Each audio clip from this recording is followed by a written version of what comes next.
Hello everyone and welcome to my channel. এখন আমি বিখ্যাত নাট্যবিদ, মানে তাকে আর কীভাবে সম্বোধন করব সেটা জানি না।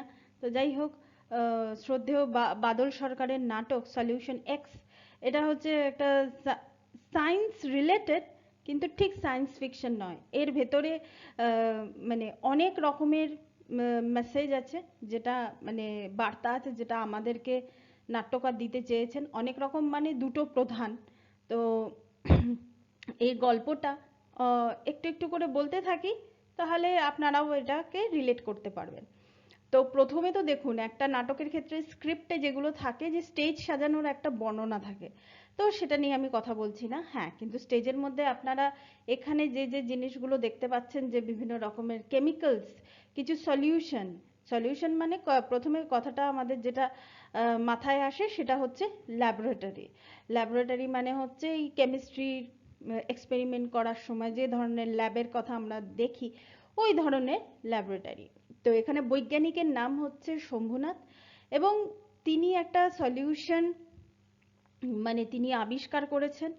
এবং সেই সলিউশনের ব্যাপারটা তিনি এমনভাবে আমাদের সামনে নিয়ে আসছেন, মানে উনি তো আনছেন না, একজন নাট্যকার আনছেন।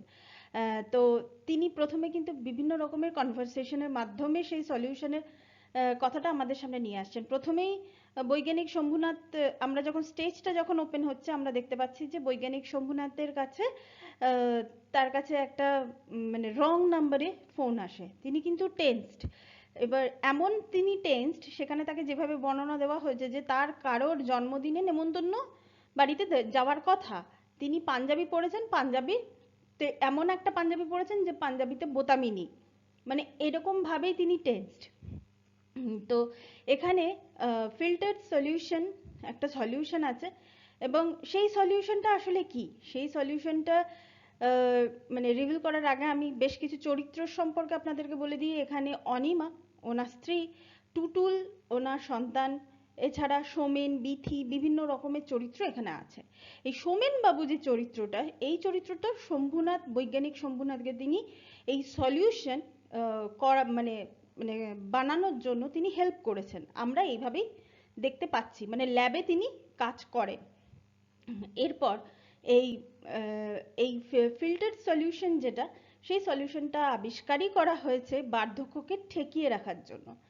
তো এবার সলিউশন তো আবিষ্কার হয়ে গেছে, এবার সলিউশনটা কার ওপর প্রয়োগ করবে? প্রথমে খরগোশের ওপর প্রয়োগ করা হয়েছিল। তো এটা কিন্তু প্রথমেই নাটকে দেওয়া আছে, যে খরগোশের ওপর প্রয়োগ করে খরগোশের মানে মধ্যে মানে কিভাবে কি চেঞ্জ আসছে, মানে কোনো আফটার এফেক্ট হচ্ছে কিনা। তো সেই আফটার এফেক্ট হচ্ছে কিনা সেটা দেখার জন্য প্রথমের দিকে কিন্তু তারা সেই জিনিসটা বুঝতে পারেননি।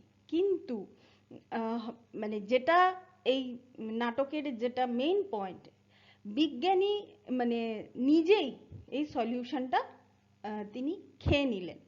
খেয়ে নেওয়ার পরে তিনি হঠাৎ করে মানে কিছু তার মধ্যে কিছু রিয়াকশন হলো। কি রিয়াকশন হলো সেটা জানার জন্য তো আপনাদেরকে স্ক্রিপ্টটা পড়তে হবে। স্ক্রিপ্টটা পড়ে আপনারা বুঝতে পারবেন যে রিয়াকশনটা এমনই হলো যে 12 বছর পরে তিনি চশমা ছাড়া মানে সবকিছু আর কি তিনি দেখতে পাচ্ছেন। তো এটাতে প্রমাণ হচ্ছে যে তার বয়সটা ভেতর থেকে তার বয়সটা কমে গেছে। এবার এক্ষেত্রে তিনি এই সলিউশনটা দিয়ে আবার মানে তার স্ত্রী অনিমার ওপরও তিনি মানে সেটা প্রয়োগ করলেন, এবং সেখানেও কিন্তু যথারীতি দেখা যাচ্ছে যে তাদেরও কথাবার্তার মধ্যে একটা চেঞ্জ এসে গেছে। মানে ইয়েতে আসেনি, মানে ফিজিক্যালি আসেনি, কিন্তু মানসিকভাবে একটা চেঞ্জ এসে গেছে। কিরকম? যে বৈজ্ঞানিক শম্ভুনাথের তিনি তার কলেজ হোস্টেলের জীবনের কথা বলছিলেন, এবং ফুটবল টিমের সেন্টার হাফ বিখ্যাত মানুষ সন্দীপ মিত্র বলে একজনের নাম আমাদের সামনে আসে। তিনি ছিলেন কলেজে তাদের গ্রুপের তিনি ছিলেন লিডার। তো এরকম ভাবে সামনে আসে, এবং তার স্ত্রী, তাহলে অনিমার মধ্যে কি চেঞ্জটা আসে? তার মধ্যে যে চেঞ্জটা আসে, হঠাৎ করে সে মানে হাজবেন্ড ওয়াইফ অনেকদিন হয়ে গেছে, বিয়ে হয়ে গেছে, তাদের সন্তান আছে, কিন্তু তার কথাবার্তার মধ্যে যেরকম ধরনের চেঞ্জ এসছে সেটা হচ্ছে যে এই চলো না, অনেকদিন সিনেমা দেখতে যায়নি, সিনেমা দেখতে যাবে। মানে একটা, মানে 18 বছরের বা 19 বছরের মেয়ে যেরকম ধরনের তার মধ্যে আচরণটা আমরা দেখতে পাই, সেই ধরনের আচরণ অনিমা দেবীর মধ্যে আমরা কিন্তু খেয়াল করতে মানে পারবো এই নাটকটার মধ্যে। তো যেমন সিনেমা দেখতে যাবে, হঠাৎ করে সেটা আবার চেঞ্জ হয়ে গেল, না থাক চলো না বোটানিক্যাল গার্ডেনে যাই, না থাক চলো না চিড়িয়াখানায় যাই। তো এইরকম ধরনের মানে তাদের মধ্যে, তাদের কথাবার্তার মধ্যে চেঞ্জ আসতে শুরু করলো। হঠাৎ করে তাদের মনে হলো যে তাদের তো কথাবার্তার মধ্যে চেঞ্জ এসছে, এবার বাইরের থেকে আমাদের দর্শকদের মাথাতেও কিন্তু এই জিনিসটা ঢোকানো হলো, তাহলে টুটুলের কি হবে? আজকে বাবা মার যদি মানসিকতা এইভাবে যদি পরিবর্তিত হতে থাকে, বাবা মা যদি পেছন দিকে চলে যায়, এটা এক ধরনের সায়েন্স ফিকশন তো বটেই, সায়েন্স ফিকশনের সঙ্গে নাটকের মধ্যে ওই জন্য মানে মানে বাদল সরকারের নামটা না জল করে।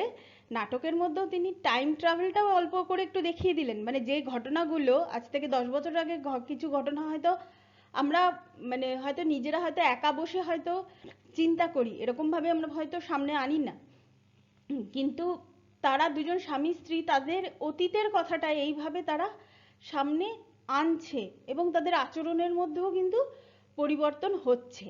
এবং তখন মনে হয়েছে যে তাদের সন্তানের কি হবে।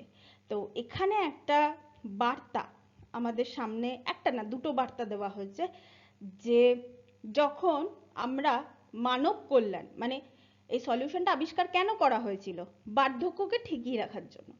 তো বার্ধক্যকে, প্রথম কথা বার্ধক্যকে ওইভাবে ঠেকানো যায় না, যে বয়সে যেটা সেই বয়সেই সেটা হয়, এবং বার্ধক্যকে ঠেকাতে গেলে একটু সমস্যা হয়ে যায়, একটু না বড় রকমের সমস্যা হয়ে যায়।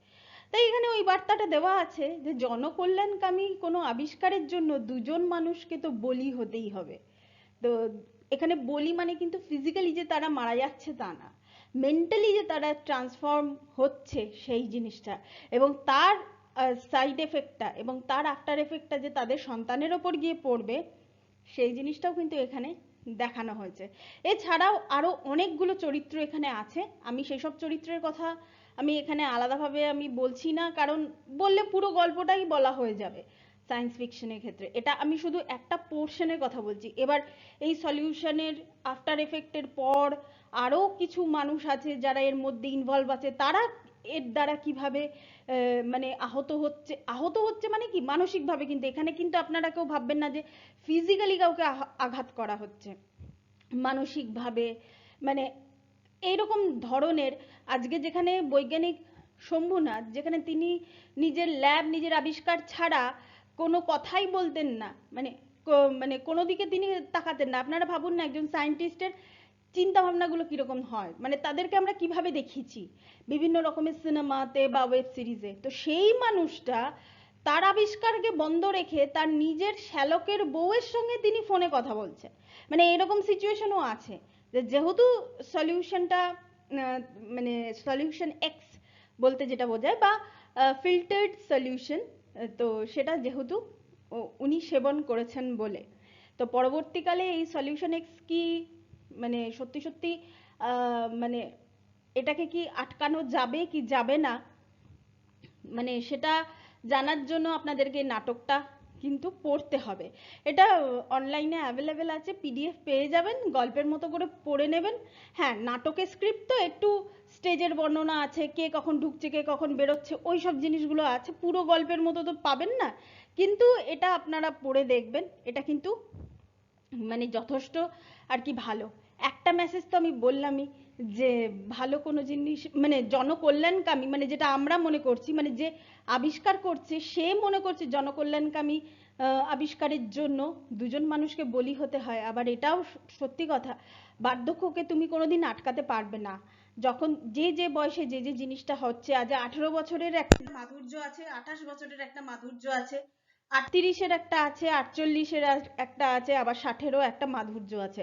প্রত্যেকটা বয়স যদি আমি না দেখা একজন ঈশ্বরের কথা যদি আমি ভাবি, তো প্রত্যেকটা বয়সেরই কিন্তু আলাদা আলাদা আলাদা আলাদা মাধুর্য থাকে। তো সেই মাধুর্যটাকে এরকম সলিউশন এক্স দিয়ে খেয়ে নিয়ে আমরা নষ্ট করতে আমরা পারি না।